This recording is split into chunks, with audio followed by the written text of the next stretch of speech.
ndingutata nomama nobhuti nosisi nabantwana ngegama leNkosi Yesu Kristu. Ndibulisa ngokukhethekileyo abazalwana abaqala ukuhlangana nathi, abazalwana abasuka esikolweni high school student. It's been a long time, like no see. Singabona ixesha elide, but akho ngxaki. uThixo ulungile, uThixo usovelisa ithuba loba into mazenzeke, because bedinayo into apha entliziyweni amethi before kuqalwe ezi exams ze-final befanele baphinde abazalwana ababafundayo babuyele enkonzweni bazovuseleleka, because ayikho normali yona le nto yokuba kungabikho sabatha, like ixesha lokuphumla. Ixesha lokuphumla hayi mna bendizokwenza umnqobukhiso nabo principal ndithi nango cawe mandingabikho esikolweni. Ya kwakunjalo kwakudala ndandisiba ke ndahlala nabantu ixesha elide ngoba ndinabantu kakhulu. Ndake ndithatha i-day off ndibazile abantu ndithi maketyhale ndoda ndiphinde ndizifumane ingathi ndilahlekele nam andisazazi ngoku. So let's go sikwazofuneka ndimane ndithatha i-day off ndizifumane like i-day. But uThixo ulungile uphinde wasihlanganisa ukuze siphinde sizifumana ndithi. Then abantwana baphambi kokoyisa bafumana o-level 7 ukuze kungabikho university ikwazi ukuba reject zonke zithi siyabafuna kuba uThixo uziyosaxola umkhonzi wakhe, kuba noThixo wethu ungasikeleleka ngento yonke siphile njengoko nomphefumlo wethu usikelelekile. So sovuselelana ke ngoku ngezinto. Ulungile ke lo Thixo, ulungile uThixo. UnguThixo ubabalo nenceba, akenzi ukuthi ngokwezibugwenxa bethu. Why? Kunomthixo wenceba. Uthi inceba yakhe nje ukuphakama kwezulu phamela umhlaba ngokubhekisele kwaba abangoyikayo. Uthi nje ngokusikwa imfesana koyise ngokubhekisele konyana babo kwabamoyikayo. So abenzi ukuthi ubugwenxa bethu, why? Ithi nobugwenxa bethu kubukhwelelise ukuthi baba kude nje ngempuma ikude kwintshona. So John, asithi umntwana wakho awenzi kuye ngokobugwenxa bakhe. Uthe senze le nto irongo, distance ubugwenxa bususe kuye ulwazi uba ngumntwana wam lo. Nansi le nto irongo ayenzileyo. Uzomlungisa ubhekisele kuye kodwa usamamkele ngumntwana. So uyakwazi ukusihlukanisa nobugwenxa bethu. Masithi umzekelo thina besingabalandeli be-political party le ethi yabantu abamnyama, kuthethwe into ngomntu omnyama okulo political party umuntu omkhulu pha, besingaze sicinge ube loo nto ithethwa sithi ifama yenzile kodwa sizama ukumnika igrace inceba sithi mhlawumbi wakhuliswa kanzima kowabo kwenzeke enye into umuntu omnyama wafunda kwi-Bantu schools, Bantu education yamkhriklisha yamenza abantu. But nasijenziwe ngomntu we-political party yokuhlanga bezoveza uba ufuna ukusibuyisela kwikugcinezela, asinike inceba kwaye akangowethu, asikwazi ukuyidistance okanye siyihlukanise naye sisenzo asenzileyo. Yabona lo mzekelo injalo ke noThixo wethu uthi ubukhwelelisile ubugwenxa bethu baba kude nje kwempuma ikude kwintshona ukuze angaphutyekiswa bubugwenxa bethu xa edila nathi.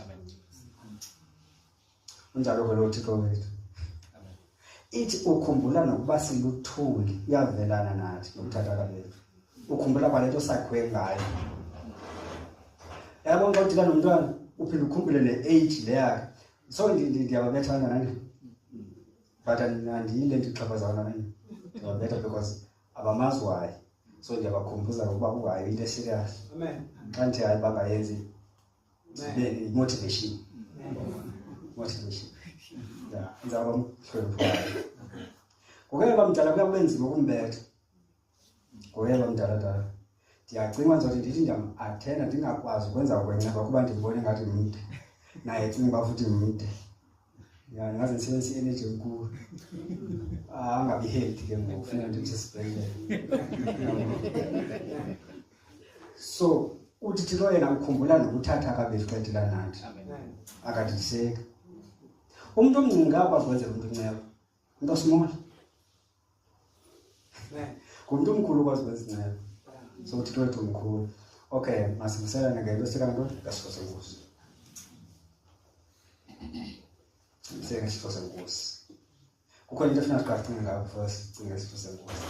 Into Le nto lena xa sicinga ngayo singacinga ngamagama ayi-2 yinto kodwa singaqala ngeli bekulungele uqala ngelinye zintloni nqabela amagama because nalithi sothi zintloni laa nto le ngesilungu kuthiwa yi-shame zintloni lo gama layo laa nto yinto kodwa enye igama befuna silicinga xa sizamcinga ngale nto leli lithi isazela esinetyala okanye inhliziyo egwebayo zintloni shame okanye condemnation yinto ke laa nto yinto enzima laa nto le wonke umntu owazi into ngoThixo wonke umntu oke waxelelwa ngoThixo uresila nalaa nto uba nalaa nto yiyona nto ingxaki phezu kobomi bakhe umntu oke wava into ngoThixo onento ayaziyo ngoThixo because once wazi uThixo wazi nento uba uThixo ungcwele futhi uThixo kulungisa once uxelelwa into ngoThixo wazi into ngoThixo uqala apho kulwa nalaa nto ibe sisithukuthezi ebomini bakho kwizilo kuchapter 3 khona ivesi ethi khona uzigqubuthele ngelifu awaphumela umthandazo wethu akapheba laa nto izezantloni ilela hlazo ngenxa yesono nangenxa yokufeyila kwakho laa nto isazela esikugwebayo inhliziyo ekufaya egwebayo ililifu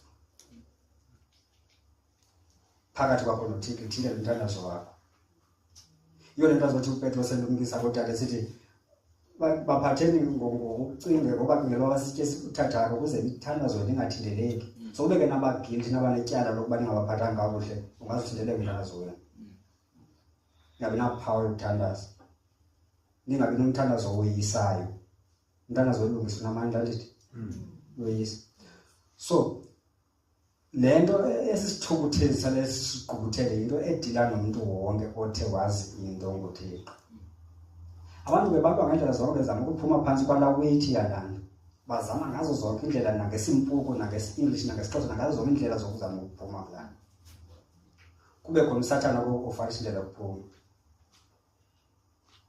athi reject okanye ichase yonke le nto uyivileyo ngoThixo uzoba free uzobe now andisagwetywa nto ngoku sento right ukuwa igama lala nto kukuphuma ngoThixo kukuphuma kwinceba kaThixo kuba inceba kaThixo iphezu kwabamoyikayo yabona loo nto amen jonga esithukuthezi sikhona sininzi eBhayibhileni sicatshwa iindaba ezininzi umzekelo uGenesis chapter 3 unendawo verse 8 or verse 7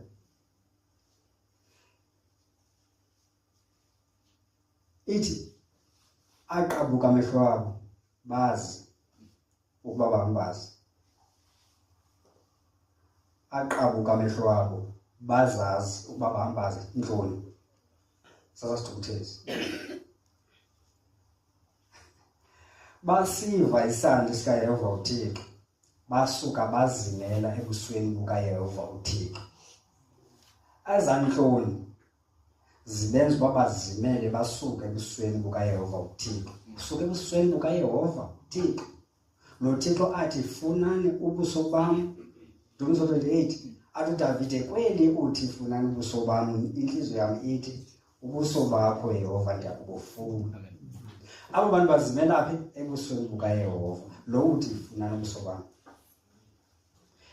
ezinhloni zabo elihlazo bazibona bekulo libenza uba babaleke basuke ebusweni bukaYehova sithukuthezi qho xa ngabe uzibona nengxaki ngathi uyazi uba le andizincedwa muntu kuyo ndincedwa ndizoncedwa nguThixo siveze ifike esasiqhubuthelo laa nto ifike ibe zithintelo uthi qatha isono sakho sikuthintele khumbula le nkosikazi le mhlolokazi yakwa kuthiwa ukwaTsarifati eTsidoni isikelelwe nguThixo bangapheli umgubo wayo namafutha wayo inyanga ihleli nomprofeti uEliya kwavuka uGubiyana wayo wafa inengxaki ke ngoku bekade ku-right khona umangaliswe endlini akupheli ukutya zonke into zirayithi ngoku uve kwafanda umntwana inexesha ngolokucinga ngala ngxaki asasiqhubuthela ithi mfo wakwaThixo yintoni enam nawe uze ukuba uzundikhumbuze isono sami ukuze umbulale na mntwana wam cinga ngesono sakho ukuba nantsinga once uzazi uba le ngxaki yakho nayo ifuna uThixo uzibona ujongene naso sigqubuthelo uthi lo muntu uthela kwizililo uzigqubuthele ngelifu umthandazo wethu awaphumela kuve kube khona la ngxaki wonke umuntu wazinto ngoThixo uzibona esilwana la lefuna ukuphuma phansi kwalana isithukuthezi ufuna ukuphuma kulana kwenza inhloni kulana uthetha ngayo uIsaiah 59 ukwazi ukwenza oku kumkholisayo uThixo so asibona lesithukuthezi ubheka kuye ubuso bakho bukhazimile kungabi nazinhloni ujonga ntoni kuye ujonga lento wayenza wenze ntoni wasifonjonga kuleni sizofunda incwadi bizi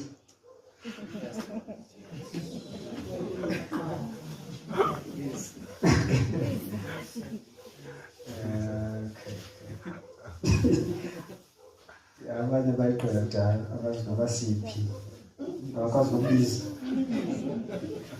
abanye ke bayijonge ku-YouTube bayazi ukuthi kanti kuyibona loo nto le singabantu abahlala apha sihlala sivuselana yonke ixesha kuve uqi into ebazifana nami ithi biza abanye abantu abanakho kodwa bahlala belapha kuvele umuntu oqalayo nokuqala ukuzapha akandiyazi ukuthi kanti kanti bejonge kuFacebook uba ku-YouTube ezinye YouTube then Tube AskTube YouTube zilungile izinto kanti beyijonga phaa ezinto ezi ukuve ukudiketa ngomuntu kukhona umuntu olilungu laseSaints Mission ulilungu laseSaints zangaze nakuyiwa inhlangano uyikhonzima phaa ku-YouTube ukuthi lo muntu lo enzakho uma nganiserekile into nalona okay into nalona ngiserekile sizofunda kwincwadi kaLuka chapter 22 sizofunda kwincwadi kaLuka chapter 22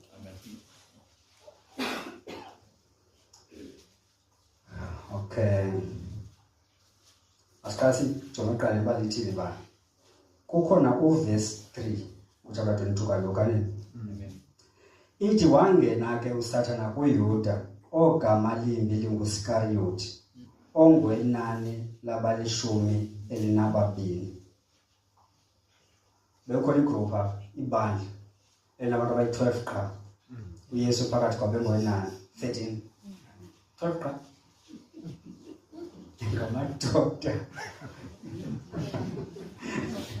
bantu bathi ngenyawo isathana mzimla lakho bandlalelizibabeni lamadoda bandla nomama xa usinyana ukudla ngokuba mama first ipowerful lona ithetha something about omama yeah gift abanayo even naseJeriko kwasinda ifamily nqambi lomama so abantu omama bahamba otest bazobecingela ukuphucula ilife apha endlini yabo so abahlali nje bengenzi noma idibane into flavor apha ithi yaqasha ingavezwanga ngosesi ukuqala loo nto leyo uthi umama tata bazodlala they know one thing kulala so ingaba abantu abangosesi nabangomama soko bephaa bekhala indlela yokuphucula ifamily zabo so ngabo bakhawuleze bayibona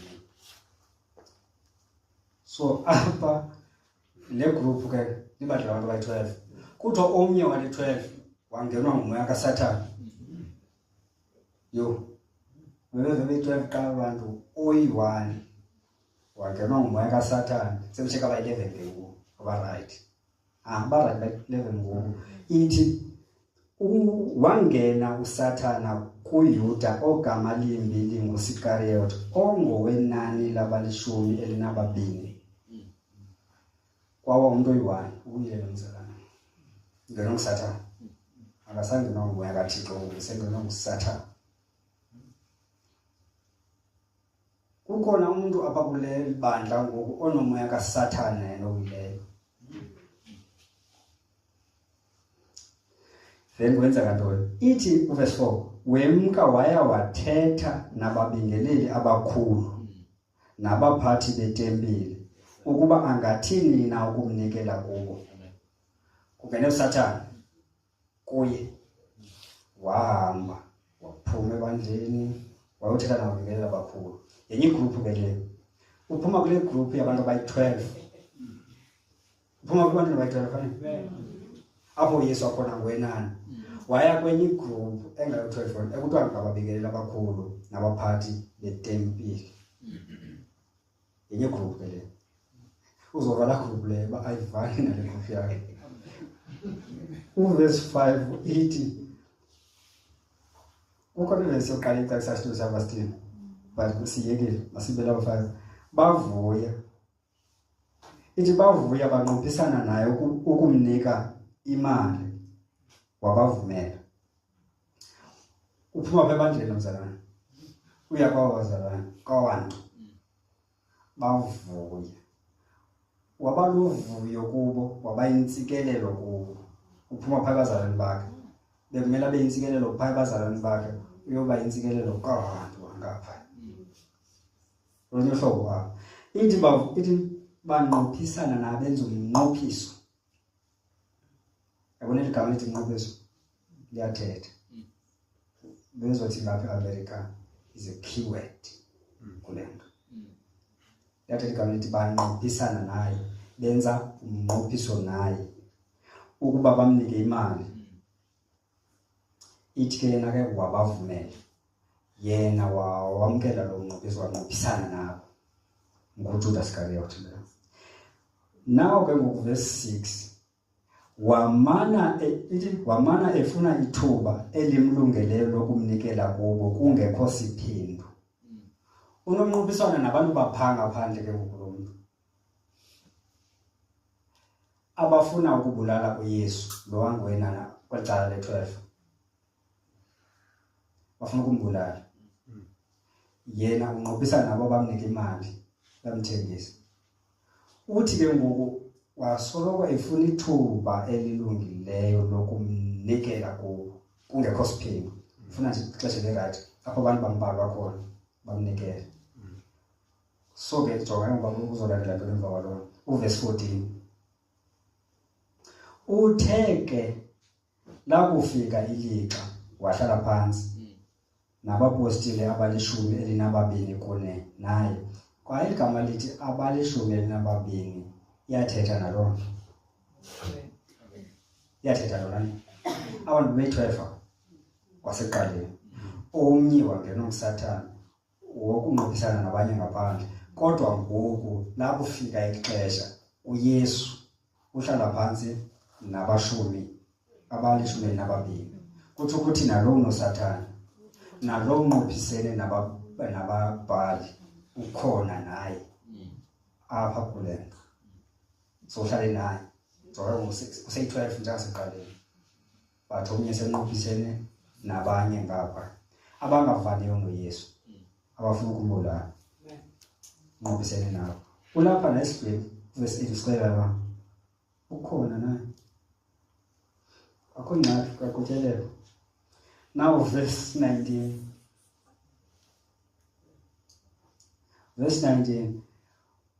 Wathabatha isonka wathi akubulela waqhekeza wabanika esithi ngumzimba wam lo onikelwa ngenxa yenu. Oku kwenzeleni ukundikhumbula. Yabanika. Ndifundile ke le verse umzimba wazi uba apha waqhekeza isonka wabanika. Wathi mabadle ngumzimba wam lo sisihlo seNkosi. Buyela verse 14 ucingele ngayo. Kukhona nomuntu apha ongenwe nguSathane wenza umnqophiso nababhali nabaphathi betempile. Ulapha nawe udla isonka. Elapha yena ucinga ngethuba. Ukhangela ithuba lokumnikela kungekho siphindu. Apha ulapha esidlweni yena ucinga ngethuba akamkeli nanye into olungileyo khona apha enkonzweni apha esifeni kuba uthi umfundisi xethethe uSathana ukahambe nawe ushiya apha kodwa uhambe nawe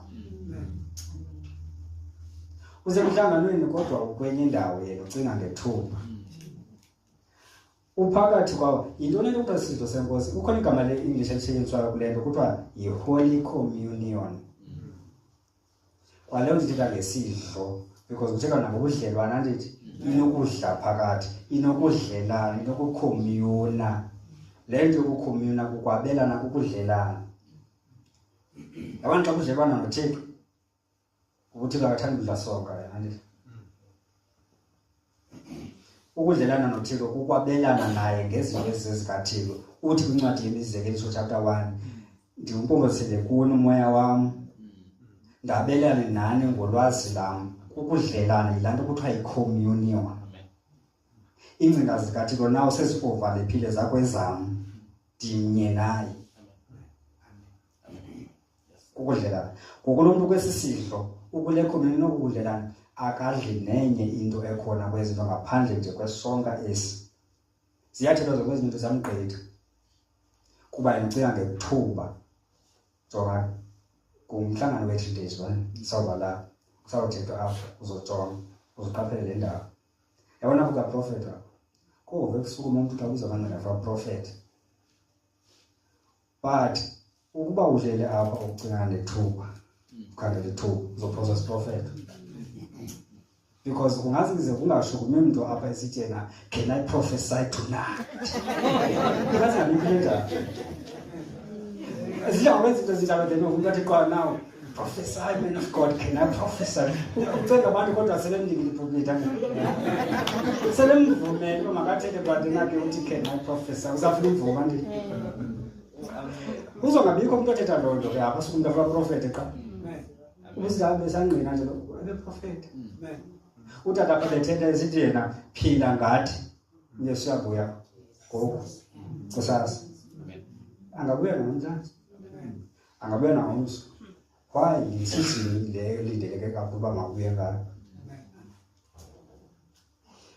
kweli xesha langoku kuba amaJuda athi inyanga kuthiwa nguTishrei le nyanga that is kala ephakathi kuSeptember yophela kuOctober kukhona umthelelo kwenziwa ngexesha ngokuvuthelwa kwamaqilongo yintoni amaqilongo kodwa Feast of Trumpets kulindeleke ekukhaleni kwexilongo lokugqibela baqilwa abantu so silindele loo nto because wafika ngepasika ndithi wafika then wabulawa ngepasika wabalela dini lepasika vele wabazi wanyuka ke ngolo suku oluvuka kuthiwa ngombikelelo umtheleleko wentweni we-first fruits waba yiloo nto leyo kwaze kwaphinde wakhona umbingelelo ke ngoku wokuvuna ntoni lo wePentecost wagalela umoya ongcwele so besoko senzeka izinto ke ngala mibingelelo so qhoxa ukho umbingelelo so kulindele uzokwenziwa yabona lo mbingelelo wale season kulindeleke bangabaqinda kwakhe then kulandelele kwakule season but ayizuvele yenzeke kwangonyaka we-100 izawuqala ithathe 3 years i-7 years kube khona nenye into kuzokuthiwa iyo mkhipho ngesebhele xaba yilusuku lokuthi lokukhava kwesono ilindele kule season yonke loo nto leyo apho izabambi kakhulu kumaJuda nakwabanye abantu so ke masiphile ungathi angafika nani ngoku so lo mhlangano lo uvele wakhena ngexesha lokukhunjulwa kwale mithendeleko so angazabuya namhlanje sisaqhubeka nomhlangano ngaze qila bakhe so masiphile ngathi angabuya nanini so kuzoprofeta bakhe ungaphoswa ngazixhamela nakho umxeba ungaphoswa okay so lo muntu lo uphi usembingi usentweni usesidlweni yena ucinga ithuba lokumthengisa Yesu ucinga ithuba lokuconverta beimali unomthengisa qala ukona abashumayeli kabamthengisa Yesu abashumayelela inzuzo bazothetha zonke izinto ezokukhuthaza uba wena uthi okay kulunga ndinike imali aqhubeleke ezithethe izinto zakuthetha amfakele imali amfakele imali. Yile nto ke ngoku thina singabantu ke begrace thina apha esezimission. Ungaze wena uthande ukuba siphathe nathi nomuntu othile othe wachazeka nguye kwenye indawo, siresiste loo nto singakwazi uphathinara naye sebenze naye, kanti loo mntu lwakungumntu wegrace. Ngumntu ocinga uba xa ngaba ndingamthanda umfazi wam ndiyamdivosa ndithatha omnye, anagrace loo mntu. Itsho njani iBhayibhile? Ithi uMoses wabanika loo mvume kuba iintliziyo zawo zibukhuni, uba khona intliziyo ungabinagrace. Singaphathinari ke naloo mntu because thina sipromote grace ithi babana. Sikholelwa thina kule nto yokuxolelwana yokubuyiswana. Suppose ngosisebenzisene naloo mntu basazaphendula basishumayela naloo mntu losihamba naloo mntu kanti bona bayazi ukuba lo mntu lona wadivosa umntwana wethu wathatha omnye wasimosha. Basiyamanja nezenzo zabo uthi ningashelisi ezizonweni zabantu. Uthatha uPawulos setha kuTimothy.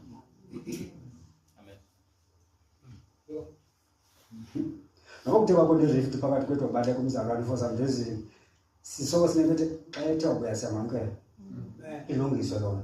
Suppose thina samkela umntu apha kanti othi yena xa exabela nomntu enkonzweni yakhe amenzele i-protection fees nezinye izinto lezi protection order.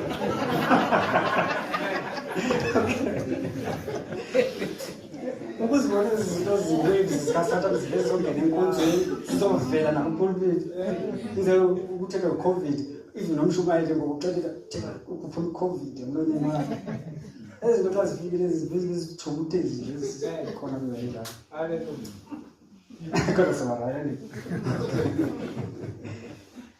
So ke injalo lo mntu lo unomnqophiso nabanye abantu abachasene noYesu kodwa kwesidlo somnqophiso.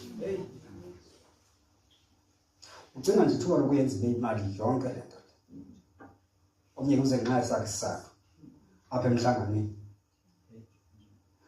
Kuyathethwa kuphoswa yiyo into ethethwayo ebinokumnceda umsindisi umkhulule kuloo ngxaki ajongene nayo. Usokucinga ngethuba yena lokufumana le nto yakhe abeyizele apha enkonzweni. Uthi utata bethetha apha omnye yena waze kuba iintombi ezintle. Ukhangela ithuba yena. Ukhangela ithuba. Uphoswa yiyo yonke into elungileyo ebinokuthethwa apha. Ulibele into eyi-one. Ilizwi likaThixo lelo nalinentambiso yokuphumelela. Uthi Isaya 55 liyaba nempumelelo kwinto yonke alithumele kulo. Apostle yiloo nto yokunika impumelelo. Ufofitha ifuture yakhe ngenxa yaloo nto iphuthileyo apha izele enkonzweni.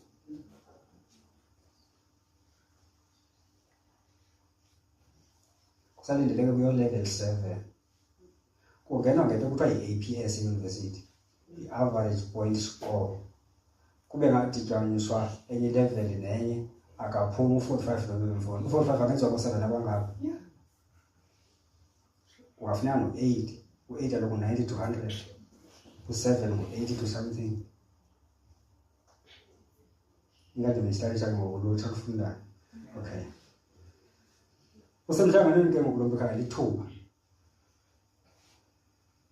Kanti le nto ye-community le nto yokudlelana ukuba sabelane naye ngolwakhe ulwazi. Sithi sikukudla ithi kaloku babheka kuye. Ngokwena ubheke elithuba wena, jonge ethuba. Babheka kuye bakhazimula. Okukhazimula kuza ngokuba ubheke kule nto ayenzileyo. Kule nto aziwa ngayo, le nto kuthiwa ligama lakhe ngegama lakhe sinobomi. Le nto aziwa ngayo wenzane. Ithi wathabatha isonka. Wasiqhekeza wabulela wathi thabathani nidle. Umzimba wam lo owaphulelwa nini. So xa ngaba sicinga ngezi zinto sikwesisidlo sibheka kuye ubuso bethu nabo bukhazimula buyasuka ububi emzimbeni wethu. Nidlulise ingqondo enhliziyweni yakho. Busuke ububi emzimbeni wakho kanye enyameni yakho. So xa sijonge kule nto sibheke kuye bukhazimula ubuso bethu kusuka elongqondo zisuka inhloni. Buyasuka ububi nasenyameni yethu. Siyaphiliswa. siphuma sisoyisa kwala siyoba nempumelelo kuyo yonke esiyenzayo kuba sijonge kuye entweni ayenzileyo. Sijonga kule nto yenziwe ngulo mzimba wakhe, lo mzimba wasincamela wona. Ithi kuncwadi yabaseKorinte yesibini chapter 5 verse 21 ithi ongazani nasono wenziwa abasisono ngenxa yethu ukuze thina sibe kubulungisa bukaThixo kuye. Jonga, sicinga ngaye ngalaxesha, sicinga ngegama lakhe, sicinga ngento adume ngayo, ngento ayenzileyo, sijonge phaa kuyo bukhazimule busekwethu, bungabi nazintoni. Sijonge ukuba lowo wayengazani nasono emsulwa wenziwa nguThixo wabasisono ngenxa yethu ukuze thina sithi sikuye sibe kubulungisa bukaThixo. Nanku umzimba wakhe unikelwe kusuka sonke isono siya phaa kula mzimba wakhe. Akaloba xa sisuka kumisono sami sisiya phaa kula mzimba wakhe, sisuswe sakude kumsikhwelelisiwe saba kude njengempuma ikude kwintshona, ukuze uThixo xa ejonge kuma akhumbule inceba yakhe, angabisakhubekiswa sasasono, kuba esasono esi sithululelwe emzimbeni kaYesu Kristu sawenza wonke umsebenzi wesono othiwa umvuzo wesono kukufa nokushiywa nguThixo, aze akhale athena Thixo wam undishiya ngani na. Esi sono esi besisisigqubuthelo siwenza umthanda zam ungaphumeli nawo ngoku sesiphezu komzimba kaYesu, ukuze uThixo ashiye uYesu amkele mna. Sikhumbula bona xa sicinga ezo zinto ubuso bethu buyakhazimla. Yindlela yokuphuma kuba kunyanzelekile sona siphumile. Yiyo le nto acebisa lo mntu wentshumayelo esithi idlulise ingqondo enhliziyweni yakho, kumele isukile ukuze busuke nobubi enyameni yethu. Ukugula nayo yonke into engalunganga ikho ngenxa yenqumbo, ngenxa yesasigqubuthelo. Esasigqubuthelo uthi izasithe ezinzi sahlukanisa umntu noThixo.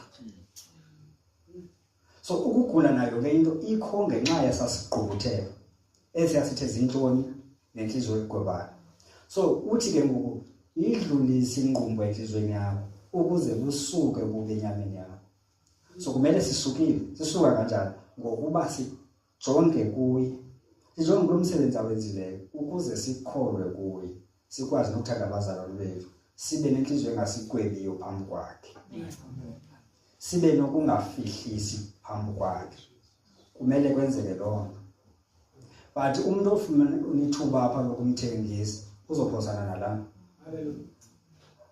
Uphume kusuku bakhe kunenhloni. Yinto ngoku uzodlula iminyaka eyi-3. Lo mntu lo usenezantoni wenazo. Akakwazi ukuthetha, uyateketa lo mntu. Ayikarayi loo nto leyo. Lo mzimba ke athi ngumzimba wam lethetha ke sono. Lo mzimba wafunxa wonke umgwebo wayapha kuye nesono. So abajonga phaa kuye iyasuka ingqondo enhliziyweni yakho, usuke nokugula,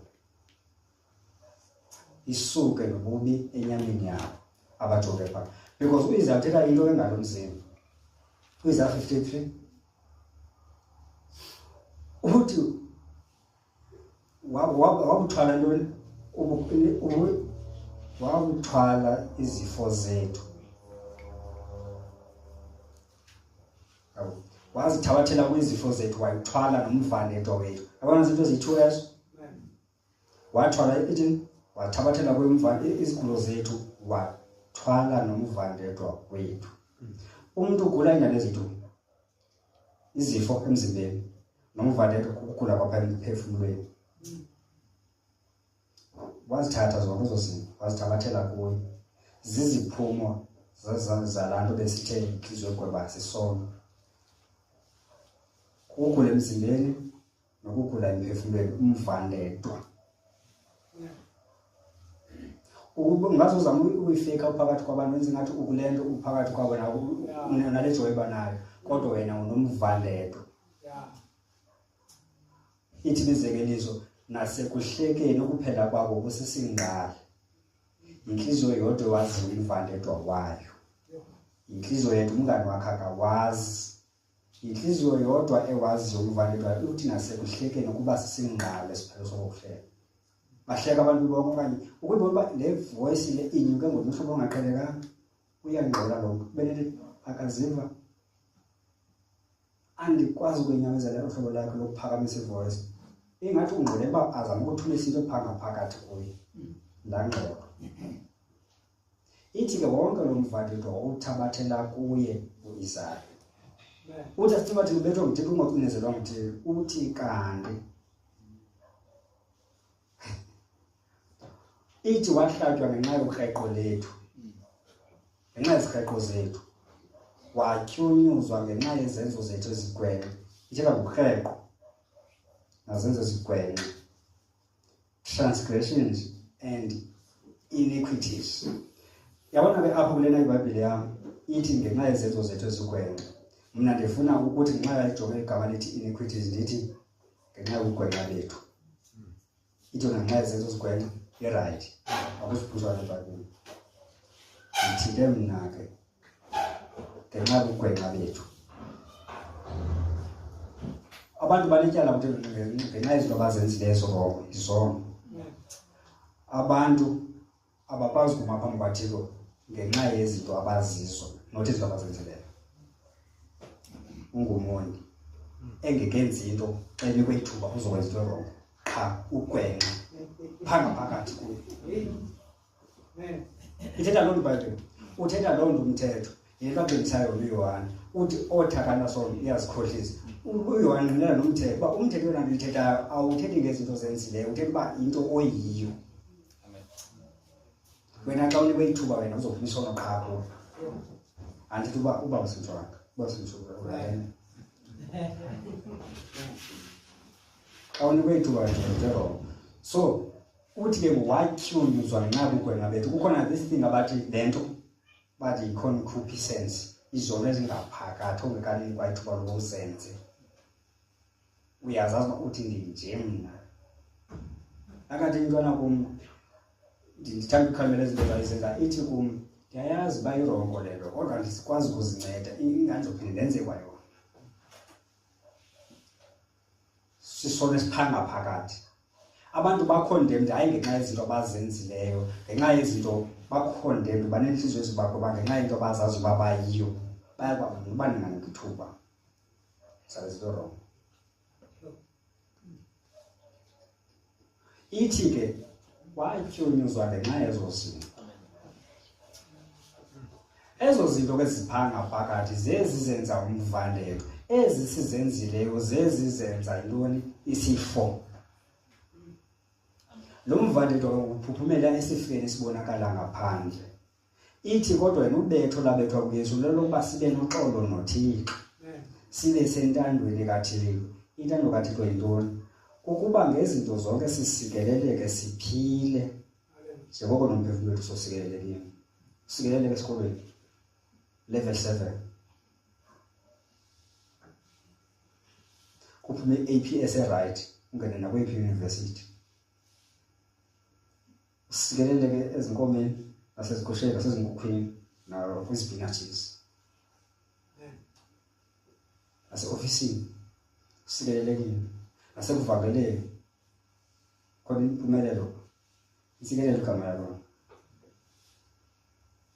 so lo mzimba ke usebenze loo nto xa sicinga ngalo mzimba ubuso bethu buyakhazimla senziwa sisuke kule nto siyiyo sibe yile nto ayiyo impilo ihambelana kanjani nesifo enento impilo ihambelana nokuxolelwa nokususwa kwesasazelo sigwebana kunyanzelekile basisuka kodwa ungasisusi ngendlela yomuntu kuba indlela yomuntu ekaSathane ithi ekaSathane alisayi kufa uJeremiya uthetha abantu abaprofeti baprofeti ezingekhoyo abahlalanga phambi kwaThixo bafumana ilizwi likaThixo bashumayela ipeace into bangazuyibona engazikwenzela benza loo nto bashumayela bayenzela imali ayizusuka lana xa izosuke ikususe phambi kwaThixo abantu abasindisiweyo boyika le nto, aboyiki inja nenyoka, boyika le nto. Boyika ukuba inhliziyo yabo yenziwe ibe bukhuni ingabi sohlwayeka. Uzoyibona loo nto kwiNdumiso 51, ungamsusi umoya wakho ingcwele kubo. Boyika loo nto abantu abasindisiweyo. But umntu yena ongasindiswanga uthi ndifuna ukuhlala kude kakhulu kunomoya oyingcwele kangako ndinako, ukuze angaqhubeleke ethetha kume sithi khona into rongo ngam, mna ndizithanda ndinje. So uba laa nto uyidluliseke apho indlela engayiyo kaYesu, ayisukanga laa nto, qha wena wenziwe wangayiqapheli, yenziwe inhliziyo yakho yaba bukhuni, yangcola yacinga nezinto eziphuthileyo. Uyazi ungazi uprofethi xa kulamya uzogqiba uthi nani mani, noba ntanga ndayenza njengabo le nto le ndiyaprofethi lathetha ngambonisa izinto. Ubona izinto nyhani, wayibona izinto le zinto zikhona.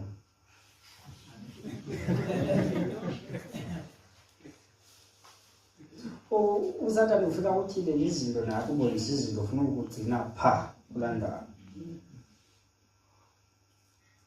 Usendaweni embi. But endibulandela intando kathi ukuthi ngazi uprofethe usetyenziswa ukuthi wenze into ezilungileyo. And ke umprofethi uzoba nje abe ngumprofethi vele ithi kuyena ambofunda kuyohana. Ndimke lo. Ndive ndibele nditshoyo. Athi ndifuna itshapha kum ndithi xa ungakwazanga uvala ithetha apha kuwe ngaphakathi ndive ndibe yiyo ivele lapha kwakho. Iba njalo ingathi yilo umthetho. Xa uthe wangakwazi ukuyiva le thetha apha phakathi kuwe kuvele kube khona umama wakho abe yiyo. Uzibaleke wena ubone le nto uyibaleka inguwe nantsi ngumama wakho. Umbaleke umama wakho utata wakho abe yiyo. Ubabaleke bonke esitratweni uvele ufike kuntanga apha eyiyo. Umuntu ebantanga ye kuba mama. Ukuyiva laa nto? Abethi I'm not trying uba mama wakho. Qha bro. So ukuyisusa le nto ngendlela engayiyo leyo kujonga kuye, uzifaka engxakini, uya kade kule ndawo uSathane bekutsalela kuyo. You are going gently into that not so good night. Uyazisa ungathi imvi yoxhelo uthi somanqethethe uyahamba lo mfana apha wekho moya ndinkoshozela akazi apho kuya khona ide utholo lusihlabe isibindi sakhe too bad imvi loo nto leyo. Uyamgibela mfana. But ngulo mzimba kosisusa kulona usiphilisa ebubini obungaphandle ezifeni, asiphilise ngaphakathi esusa laa mvandedo kuba wawuthabathela kuye umvandedo. Wawuthabathela kuye umvandedo. So siphiliswa ngaloo nto. Uthi ungemivumba yakhe saphiliswa. Jonga kuLuka kukhona umntu uphaa chapter 5 kaLuka verse 20. Lo mntu lo bamethula apha erufini bamngenisa kule ndlu Yesu ehleli eShumayela.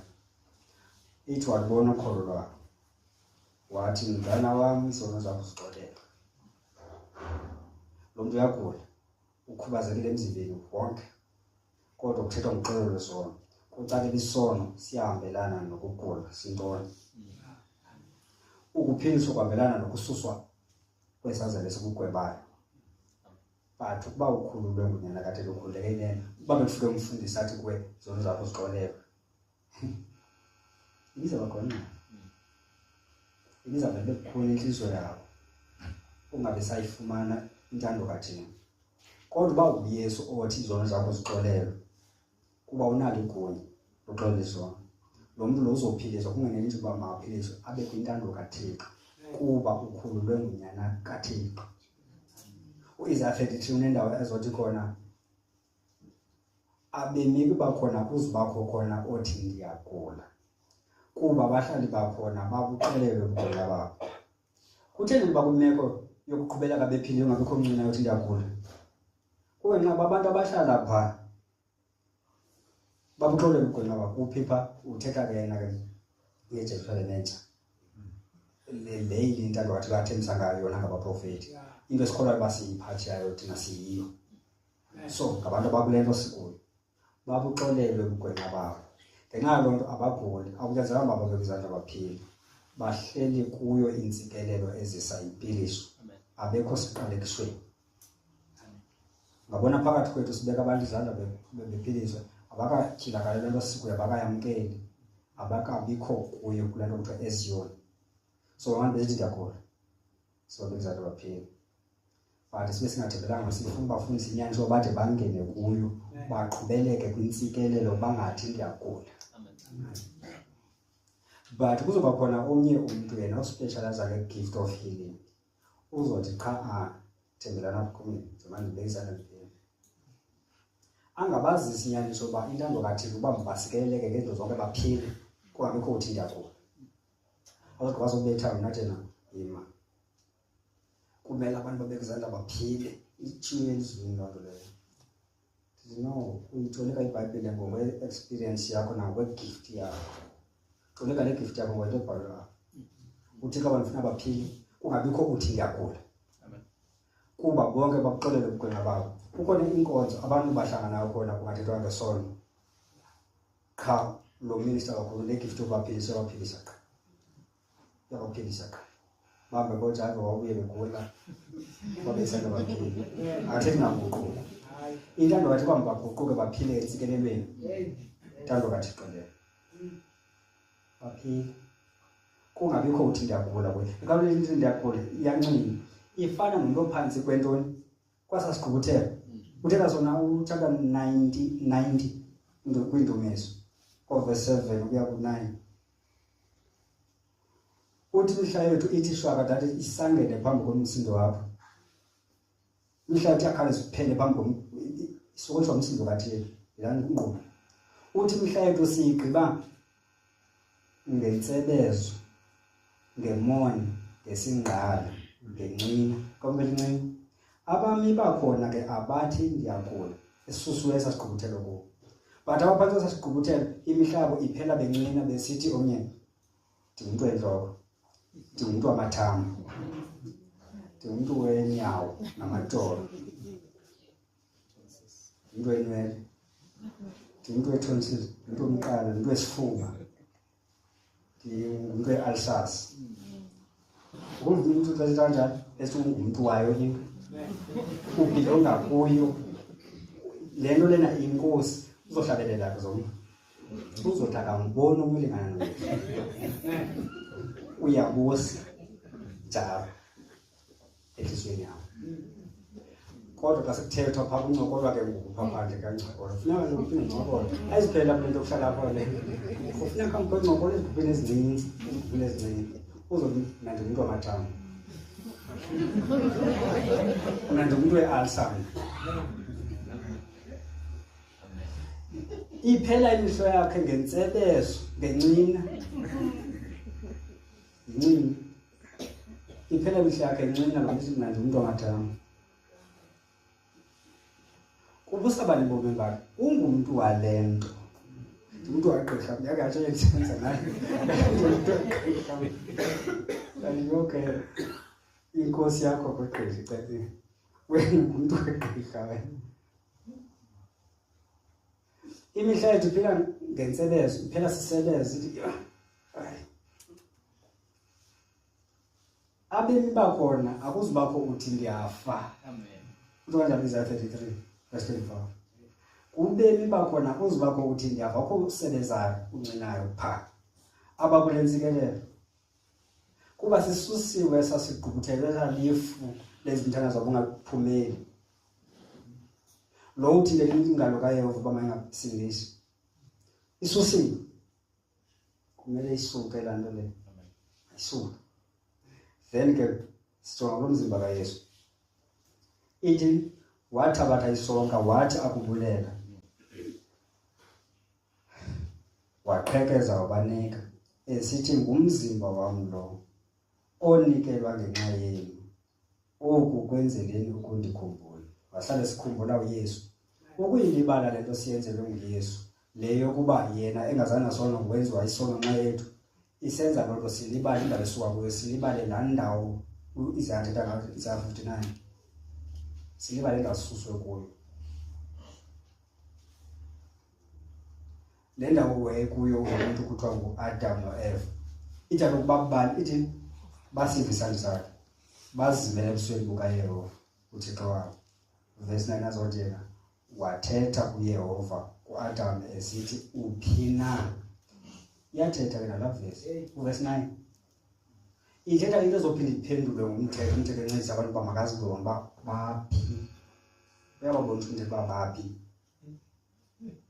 Uyafika izana abantu xa sibaniphi uthi isono senu siphakathi kwenu noThixo. Umthetho nawo ucacisa ukuba isono siphakathi kwenu noThixo. Uphi? Uthi yena ndive isandla sakho, ndoyika, ndazimela kuba ndihamba ngase. Ntoni?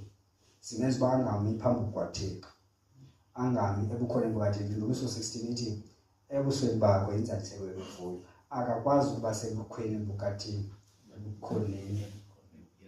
Yes, in the presence. Enkazimulweni akakwazi, iyabaleka. Kodwa umuntu othetha indumiso ebusweni bakho inzaliseko yemivuyo, awafuni ukuba khona kwi-fullness of joy, inzaliseko yemivuyo nemihlali khona phakathi. Ndake ndathetha nomyeke utata okhonzayo naye, uyacaba basuke ebuzweni batobile ke zinto zakhona zokunika zindlu. Ndithi yini siwakhona? Uthi yeso basathini? Like yaphuma emlonyeni yakhe. Zingazithetha kwicala lethu zibe ngathi zijoke, ingathethwa njini. Wayithetha lo dade wathi sona sathini. Iwo tamhleka wabela xesha. Athi uthi nangoku nazifaka kule. Waphelwa yijini. Waphelwa yijini. So imihlaba iphela ngentsebezo, ngenqini. Ukuyiqaphela uba unqinele ezi zinto bezintsikelelo uzinikwe nguThixo, umkhalazele ngazo. Basithi unqiniswa ngabantwana. Basisiphezu kokuthini, unqiniswa ngabo. Imihlaba iphela ngenqini.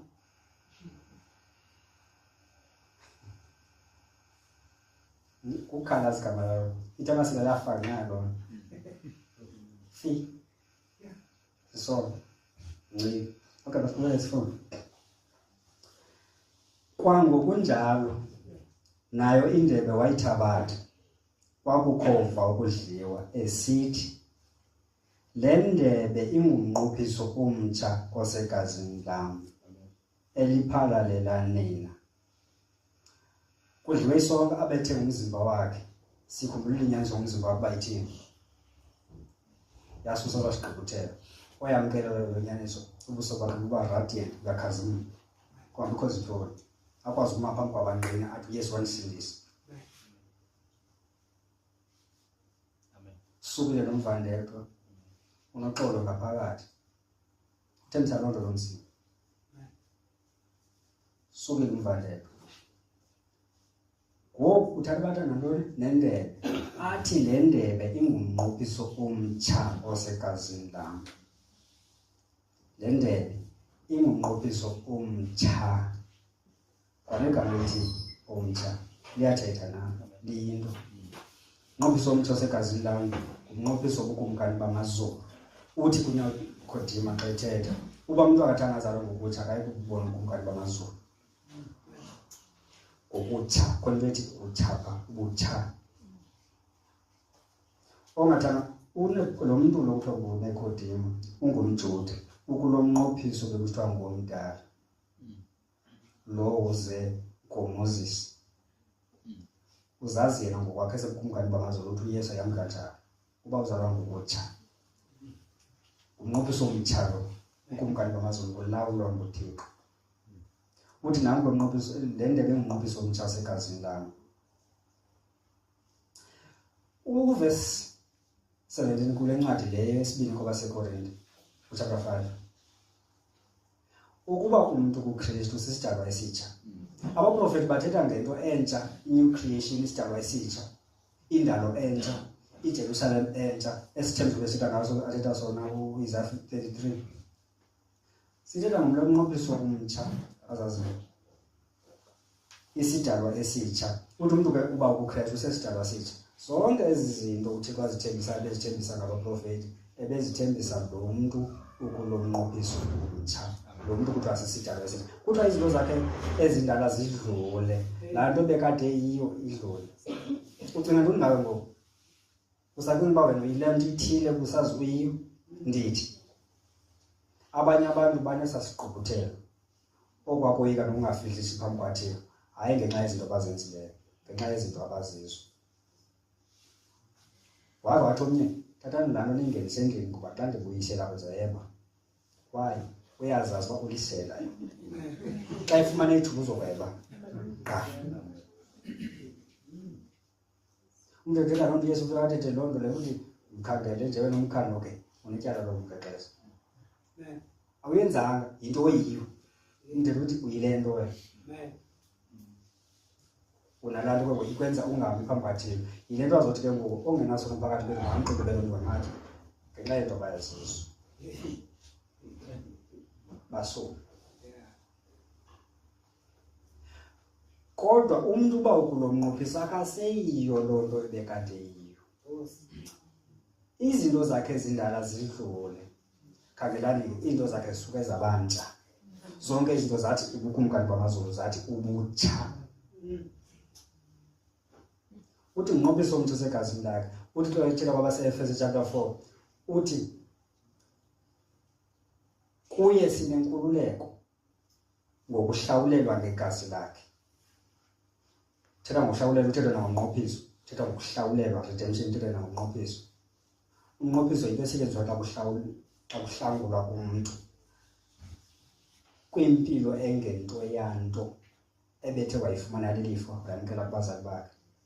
Umntu ongusisi uThixo angamredima amhlawule amkhulule kuloo hambo imbi nakweso siduko nakuzo zonke lezo zinto fumana zibe lilifa kuloo family azalwe kuleso sidingo.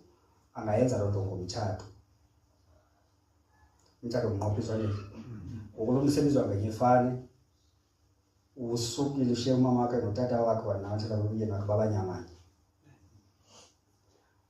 Khululekile siqale ukusebenzisa la family bezalelwe kuyo yonke ayithethwe kulaa family ayisathethwa kuyo. Mkhululile. Ziyathetha ezo zinto kodwa ngexesha lazothethwa. So apha ngalo mnqophiso nathi wasihlawulela wasikhulula kubomi bethu bokucaca babona betshabalalweni. Wasikhulula ezonweni ebesizozenza. Sicela uxolo ngazo phinde sisiphinde. Sicela uxolo siyenze lalo ukuze siphinde sisiphinde. Sicela uxolo siphinde siqalele siziphinde. Xa sekufika ixesha lokucela uxolo ngenyimini singabisacela uxolo sithi na yayazi uba izonga neqhandaza abazoyiphinda. Angazathi omnye zani ndibuya le nakho ningayenza ngam. Phose ndibhalelwayo. Zayiphinda. Ithi ke ngoku wasihlawulela kulobu wasikhulula kuloo mpilo njalo ithi wasikhulula ekuchaseni umthetho. Wasihlawulela ngegazi lakhe ngalo mnqophiso. Ngoku sesinelinye ithemba ngosizalwe ngokutsha ngala themba. Sesingabanye abantu. Yabo le nto ithi kuzalwa yinto engathi ipassive le nto akho nto uyenzayo. Yinto eyenziwa apha kuwe. Umntwana akancedisi nganto ekuzalweni kwakho sikazalwe. Ngoba balo nina nasindiswa ngokholo. Uthi lezo zinto zisiphe suka kuThixo ukuze kungabikho umuntu uqhayisayo noqhayisayo makaqhayise ngokwazana noThixo. Angaqhayisi ngoba ufumene isofa ekukholweni kwakhe. Uqhayisa ngokwazi uThixo. Thetha loo nto uJeremiah even abasekolweni. Oqhayisayo maqhayise ngokuba endazi. AmaSirayeli wona angaqhayisa ngezinto azenzelwe nguThixo because into 203 uthi utyhila izenzo zakhe kuSirayeli then atyhile indlela zakhe kuMoses. uMoses akaqhayisa ngokwazi uThixo. Wazi uba uThixo undilo babalo neceba nemfesana. Olondolozela iwaka inceba. Oxolela urheqo nesono nobugwenxa. Kodwa kamenzi msolo naletyala. Uvele ubugwenxa buyise konyana kwesesithathu nakwesesine isizukulwane sabamthile. So eyazi indlela kaThixo. Yena uzoqhayisa ngokwazi uThixo.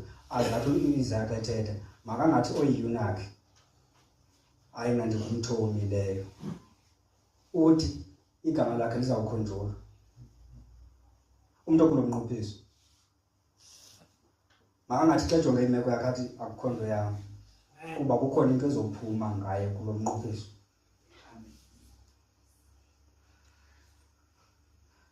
Uba umuntu kuKristu zibe zatshintshwa into zakhe ingomso lakhe alisazufana. Ekuqaleni bekusazi uba yena uzoziphinda-phinda izono zakhe zide zimfake engxakini zimenza agxothwe nasesikolweni agxothwe nasefemeli bathi bamdisowuna agxothwe nasemtshatweni yakhe bathi no asikwazi kuyenza le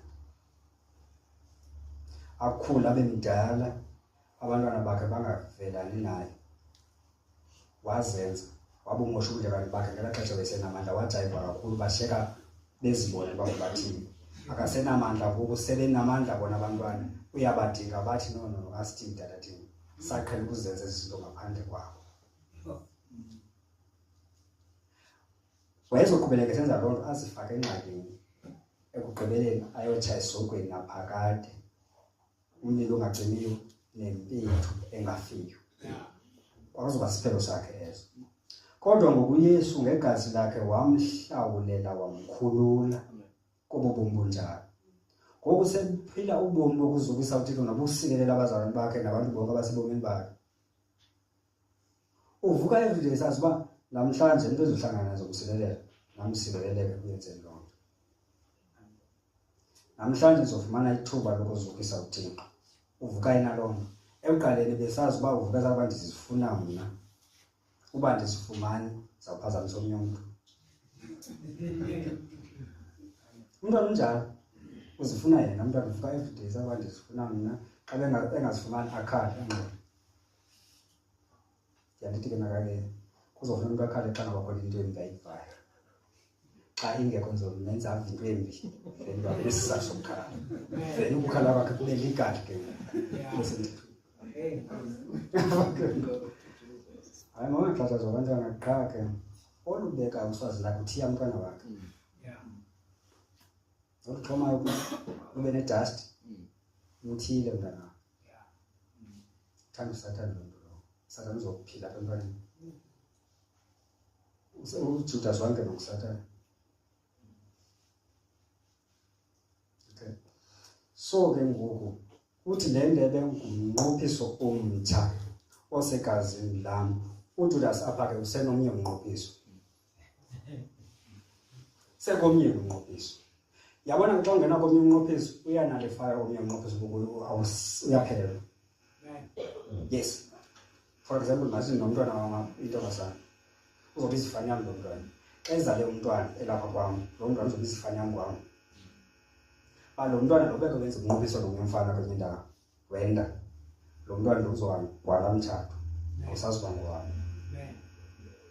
So xa engenzanga omnye umnqophiso akawucimanga lo mnqophiso umntwana wamzala ngowami kwalo mnqophiso njalo. So lo Judas xa ingena kulo mnqophiso kufuneka aphelishe la mnqophiso, but apha kuJudas akawuphelisanga ngoba yena akayivanga yonke imithetho ebesithi ndifuna ithuba lomthengisi abekho 5 million ukuyivela lona kube ngathi 5 million ucinge ngebhasi abacinge izibeke njani aphoso yonke imithetho wamthenga ngezakhe izinto azicingayo ngezakhe izinto uphosa yonke lo aphume nentloni apho kuthe kuzobizwa amanqina akaye ngaphambili unentloni akungqeleki esitratweni ufike engene emntwini phaa lo mntu asindiswe unentloni akaziyenza na angasindiswa loo mntu lo phambi kwakhe. uJudas ukomnye umnqophiso kodwa udla kwesondo usela nakule ndebe yomnqophiso omtsha osegazini likaYesu. Uzoba netyala legazi kaYesu. Sisiphelo sekuvesi elandelayo. Kodwa niyabona isandla sondingatshayo sinam etafileni apha. Sizithukuthe izilonto leyo. le lithetha kudliwa loo nto leyo uzothi why zingaveziye kwezinye izinto ezivuka kudliwa izinto ezinemnandi why kuzomana kuthethwa zonke izinto le nto lena yathethwa kwesizwe ngexesha kudliwayo kwabe isandla songcashayo sinam etafuleni apho isithukuthezi loo nto le imbi isheka umuntu esithi ayindim ubuhlungu wokumntu usenzela ntoni buhlungu nomona ngesidlo yakathenya kom yakhumbula mzala abantu ngithi baba bandibetha kulalane ngabo kulomfana ndayikhuleka kodwa masikasithi inyama sibelithethe ngayo kama kwakuxheliwe ngezozisokazi yabe bana loo nyama kumingabandekanga ngezo ntsuku zibalungisela nje so ezinto zithethwa ngayo mona nesonka because umntu angahamba uzithenga kwenye indawo ziyarayithi eseqini ezi zinto ziyathethwa ezi ukuze umntu oze kwesi sidlo azuze yonke into ehambelana nesi sidlo ehambelana nalo mzimba ayihambelana neligazi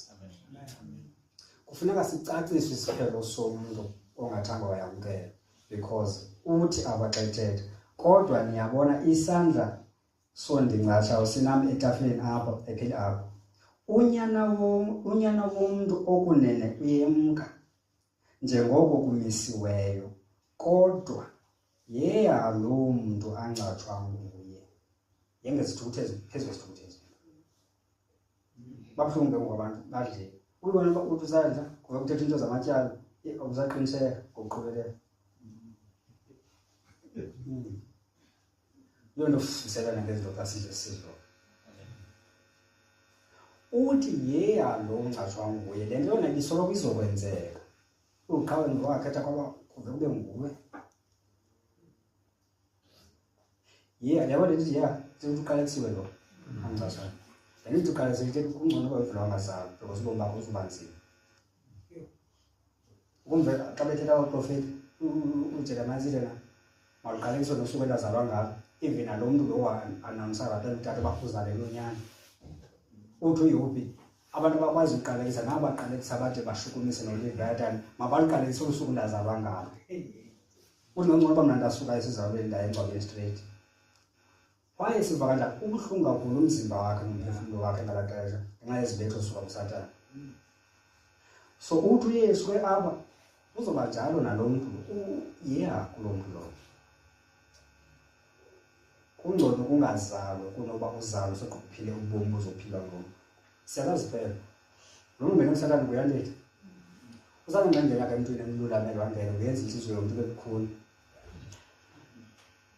sikwethu ndithi kuba banencamandithi kodwa ndithetha apha kukhona i-point of no return kukhona indawo apho ungaya khona kungabuyeki abe uthixo samlindile kufuni ayikukuba kuzohamba kwamba inceba yakhe iphele kuba kuthini unaphakade qha kukhona indawo apho wena ungazukwazi ukuzibuyela ukuze libe nyani ilizwi lithi kungenkankulu ukuba makaphinde ahlazelwe nguqukwini umuntu obethe wakhanyiselwa waze wamncamla futhi namandla wephakade lizada lezi wakubona ukusebenza kwakhe ebomini bakhe kungenkankulu ukuba makahlazelwe nguqukwini so ukune place of no return kulaa ndawo angazukwazi ukuzibuyela ayikho ukuthi akamlindelanga akazumamkela xa kuye qha akazukwazi uthi lo mfana lo waba nalo ngqala amadimoni ambopha amxinzelela waba depressed ngohlobo lokuba azikhokhelele entshabalalweni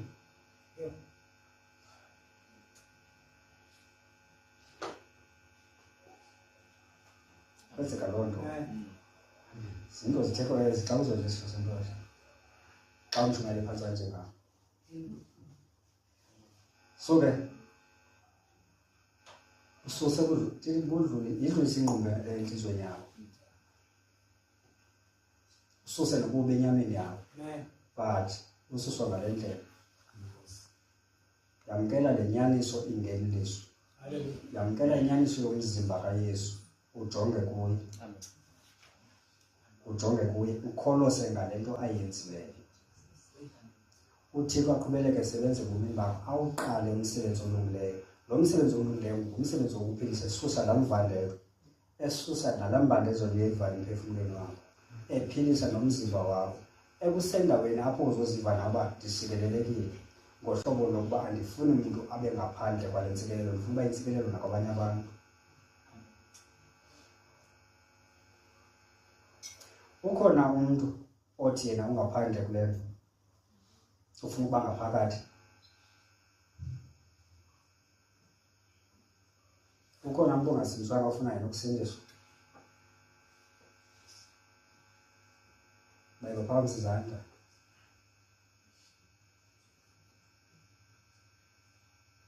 Lowo mntu lo angaza naye, sithandaze naye, uThixo amwomeleze, amtyhilele inyaniso ngoYesu Kristu. Loo nyaniso ngoku uyayityhileka kuye, ubuso bakhe buyakhazimla, bungabi nazintloni. Akwazi ukuthi nge-boldness naye adle kwezi zinto, angaphoswa. Angaphoswa nayinye into kwezi uThixo asilungiselele yona kule weekend. Aphume esisidalwa esitsha. Yonke le nto bezazi ngayo, besaziwa ngayo, idlule. Yokuzuza phambili sithandaze nayo. Akekho. Kwenye indawo ke kwakwashunyelwa kwacaciswa kanje. Kwabiza umuntu makazapha umuntu azothandazela. Wangezi. Yaphuma inkonzo kwauncokola, ndiyithanda le nto yokuncokola. Ndiyikhuthaza. Abazalwana nayo bathi bayibamba abasabithi khipho le nto yokuncokola. Kancokola qha. Kuzixesha lokuba izohamba le moto yofika nasezindlwini.